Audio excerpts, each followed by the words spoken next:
Anda mengikuti NTV Prime Dialog, saya Doni De Kaiser. Pemirsa, ledakan amunisi usang milik TNI yang terjadi di Desa Sagara, Kecamatan Cibalong, Kabupaten Garut, Senin pagi 12 Mei 2025, menelan korban meninggal sebanyak 13 orang.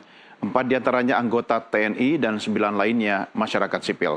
Pihak TNI yang bertugas sempat mengamankan lokasi, namun informasi belum jelas mengapa penjagaan bisa dilalui warga sipil untuk mendekat ke lokasi. Dan ada warga sipil yang penasaran, ada juga yang bermaksud mengumpulkan serpian logam sisa ledakan yang biasa dijual sebagai besi tua.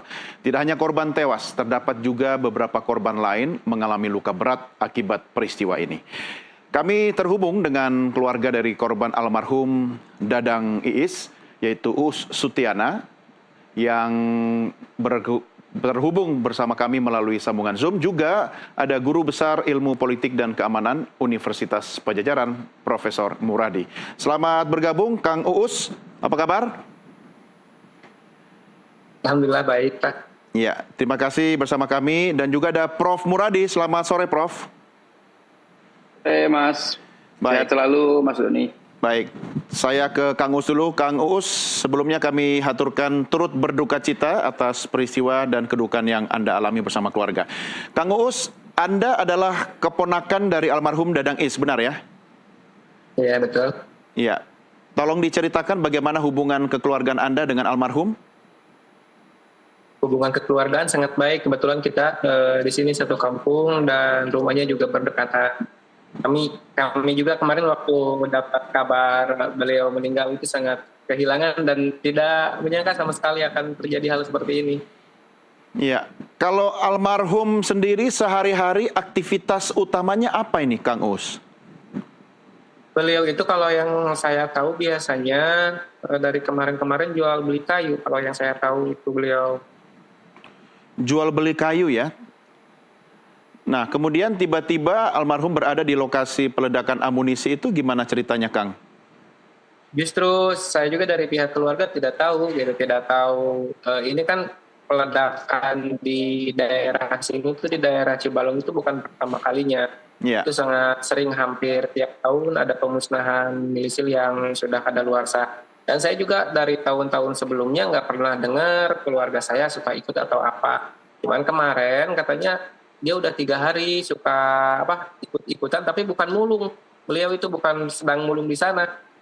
Beredar informasi kalau yang ada di lokasi itu dibayar katanya per harinya. Tapi kalau almarhum Mang Dadang itu sendiri, saya nggak tahu apakah beliau di sana hanya sedang main atau ikut dengan masyarakat yang dipekerjakan itu.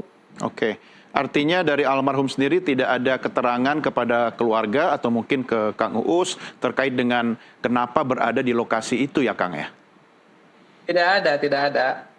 Apakah sebelum-sebelumnya almarhum juga beberapa kali mungkin berada di lokasi, baik untuk bertemu dengan teman-teman yang mengumpulkan barang-barang yang ada di sana, atau kemungkinan untuk urusan lainnya, Kang? Ya, bagaimana, Pak? Apakah sebelum-sebelumnya ada pengalaman Kang Uus lihat almarhum itu berada di lokasi yang sama, mungkin dengan urusan yang berbeda, Kang? Di lokasi yang sama dengan urusan yang berbeda. Itu kan lokasi khusus peledakan ya. Artinya tidak mungkin berada di situ ya? Ya, tidak pernah melihat ada kegiatan di situ kalau almarhum. Ya, baik. Kang Uus, bagaimana keseharian almarhum, hubungannya dengan keluarga, termasuk dengan Anda dalam kehidupan sehari-hari beraktivitas? Beliau itu salah satu orang yang memiliki jiwa sosial yang sangat tinggi. Kebetulan beliau juga di sini ketua Karang Taruna Desa. Jadi kalau ada apa-apa dari teman-teman pemuda, dari masyarakat, kapanpun jam berapapun, ketika dipinta tolong, nggak pernah bilang nggak mau. Jadi salah satu kelebihan dari almarhum Mang Dadang itu adalah jiwa sosial yang sangat tinggi. Makanya kami, dan barusan sekitar jam 17-an baru beres itu ngemakamin beliau, semua teman-teman Karang Taruna turun karena memang jiwa sosial beliau yang sangat tinggi. Ya, artinya kawan-kawan almarhum sangat banyak ya, dan dikenal sering membantu orang lain, begitu ya, Kang ya? Betul. Ya, apakah sebelum kepergian almarhum ada mungkin firasat atau kejadian yang kalau dihubungkan dengan peristiwa kemarin itu akhirnya keluarga merasakan sesuatu yang berbeda? Justru itu Pak nggak ada. Bahkan 2 hari ke belakang itu beliau masih nyamperin ke rumah ngopi ngobrol 2 malam ke belakang itu nggak ada ciri-ciri apa-apa. Hmm. Apa yang dibahas dalam perbincangan terakhir dengan almarhum? Kalau perbincangan terakhir itu kita ngobrol terkait program Karang Taruna untuk bulan Agustus nanti. Beliau ngobrol sama saya, kita nanti di Agustus ngadain turnamen voli yang sifatnya open kata beliau itu. Ya Oke. kata saya tuh nanti saya susun lah kata saya. Jadi Kang Uus juga anggota Karang Taruna yang dibina oleh almarhum begitu ya? Iya, betul betul. Artinya dalam kegiatan Karang Taruna hampir setiap hari pasti berinteraksi dengan almarhum begitu Kang? Ya, iya betul. Ya, baik Kang Uus. Saya ke Prof. Muradi dulu. Prof. Muradi, apa tanggapan dan respon Anda terkait dengan peristiwa peledakan yang memakan korban jiwa ini, Prof? Iya, tadi ada dua hal ya. Yang pertama bicara soal SOP, yang kedua soal interaksi antara apa namanya aparat TNI dengan warga. Ini kan kalau tadi penjelasan Kang U sebenarnya itu kan bukan murni milik dari atau dikelola oleh teman-teman TNI, tapi itu kan BKSDA. Jadi ada pengolahan lain, mungkin bisa jadi almarhum Kang Us mungkin sedang mencari kayu dan sebagainya karena itu kan balai area BKSDA. Nah, yang kedua yang saya khawatir sebenarnya memang teman-teman yang almarhum yang meninggal itu juga masih dipekerjakan oleh teman-teman TNI untuk membantu membersihkan dan sebagainya, termasuk misalnya yang ada yang mulung juga. Nah, ini kan agak unik sebenarnya karena memang secara SOP nggak boleh. Kalau kita bicara soal pemusnahan disposal weapon dan sebagainya, itu memang harus orang yang expert, orang yang kemudian di bidangnya. Jadi katakanlah teman-teman atau sipil yang memang dipekerjakan memang dalam bidang yang memang di bidangnya sendiri. Jadi kalau pun sekarang misalnya ada sipil yang terlibat di sana, saya kira perlu ditelusuri betul apakah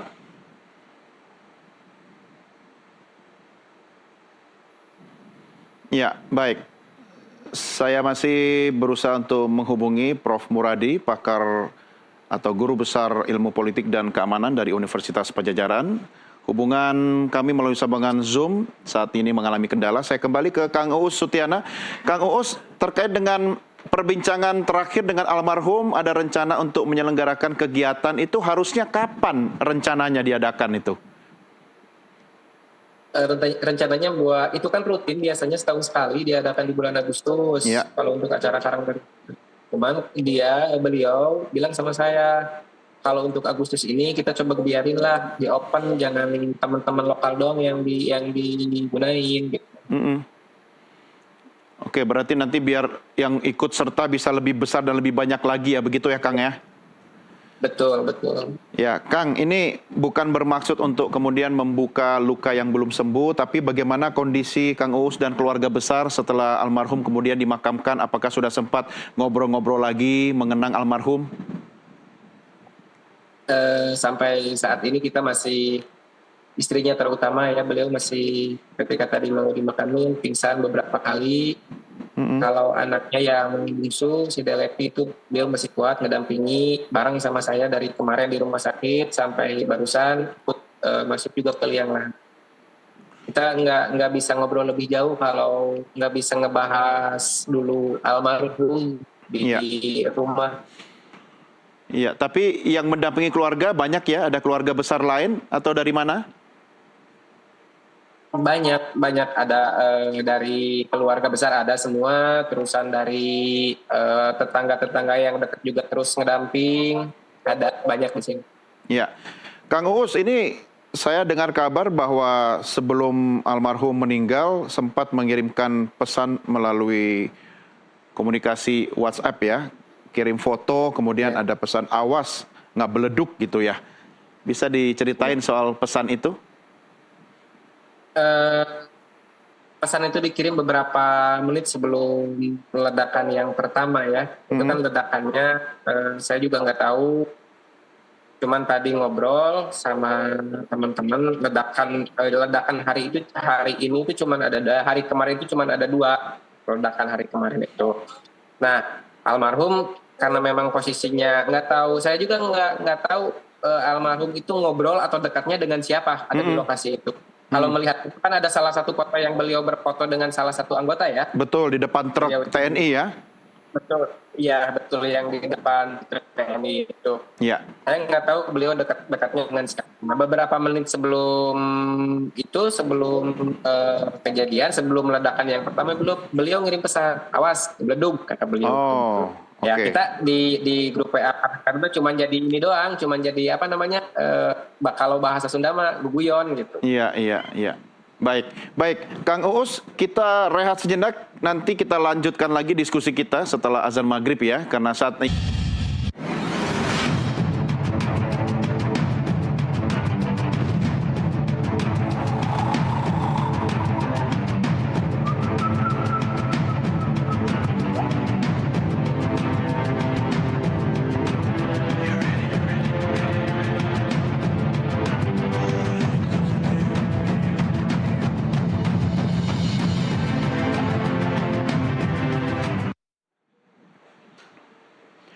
Pemirsa, Gubernur Jawa Barat Deddy Mulyadi akan memberikan dana kerohiman kepada setiap keluarga korban sebesar 50 juta rupiah. Sementara Pangdam 3 Siliwangi memastikan kawasan pemusnahan ledakan di Cibalong, Garut telah steril.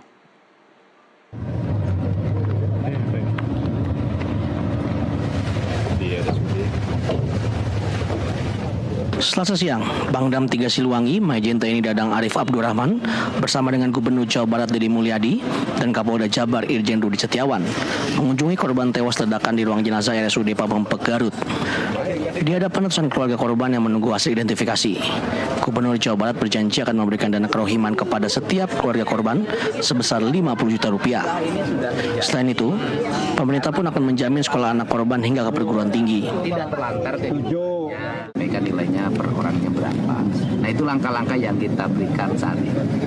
Berapa Pak tadi Pak? Nilainya Pak? Oh ya, nilainya per orang 50. Pak, tadi kan kalau yang sekolah? Sekolahnya kan sudah tanggung jawab saya. Jadi sampai kuliah ya? Ya, sampai kuliah. Tadi kan sempat ngobrol langsung dengan salah satu pekerja itu Pak. Apa yang jadi omongan? Ya mereka itu bekerja. Pengakuannya adalah mereka bekerja di sana sudah lama, ada yang 10 tahun ikut membantu dan menjadi profesi yang ditekuni dalam setiap hari di sana. Dan kelihatannya sudah sangat berpengalaman menangani itu. Terkait kasus ledakan pemusnahan amunisi tidak layak, Pangdam Siliwangi meminta agar masyarakat tidak masuk ke area pemusnahan kemarin. Area tersebut sudah disterilisasi dan segala bentuk kegiatan masyarakat guna proses penyelidikan dan investigasi di lapangan berjalan lancar. Ini mau seperti apa Pak? Masih tim investigasi belum selesai ya. Nanti timnya kan masih bekerja ya. Itu masih layak tidak dan dilanjutkan dan? Nah kita lah, tergantung nanti tim investigasi ya. Sekarang steril kan tidak? Lagi steril, udah steril. Bang, hasil evaluasinya seperti apa Bang kedepannya dan? Nanti kita lihat ke depan, karena kan aturannya bagaimana gitu. Yang jelas investigasi nanti kita lihat. Bang, izin hasil evaluasinya. Jasad korban warga sipil yang berjumlah 9 orang masih diidentifikasi di RSUD Pabongpek. 5 jasad sudah teridentifikasi dan dikenali. 3 diantaranya akan segera diserahkan ke keluarga untuk disemayamkan. Dari Garut, Jawa Barat, Idrus Andriawan, jurnalis NTV melaporkan. Saya minta pertanggungjawaban mungkin karena bapak saya di situ bukan seperti yang orang. Kita lanjutkan diskusi kita. Saya tengah berbincang melalui sambungan Zoom dengan Uus Sutiana, yaitu keponakan dari almarhum Dadang Iis, dan juga sebelumnya sempat berdiskusi dengan Prof. Muradi, Guru Besar Ilmu Politik dan Keamanan Universitas Padjadjaran. Saya kembali ke Kang Uus. Kang Uus, ini sambil mengenang almarhum, apakah ada hobi atau mungkin kesukaan almarhum yang Anda ingat selama ini?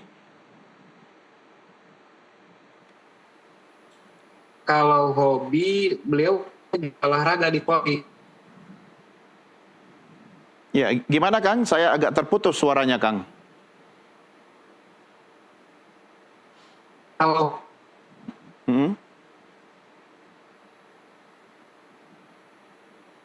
Ya, Polri, ya, ya silakan Kang Uus, bisa sering diulang.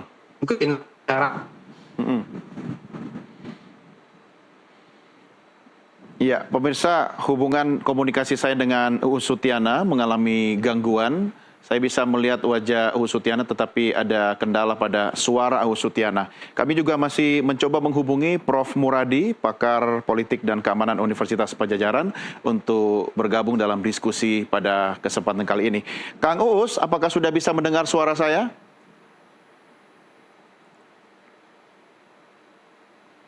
Ya, sepertinya komunikasi terputus dan kami akan mencoba untuk memperbaiki komunikasi kami dengan narasumber. Jangan kemana-mana pemirsa, NTV Prime Dialog segera kembali sesaat lagi.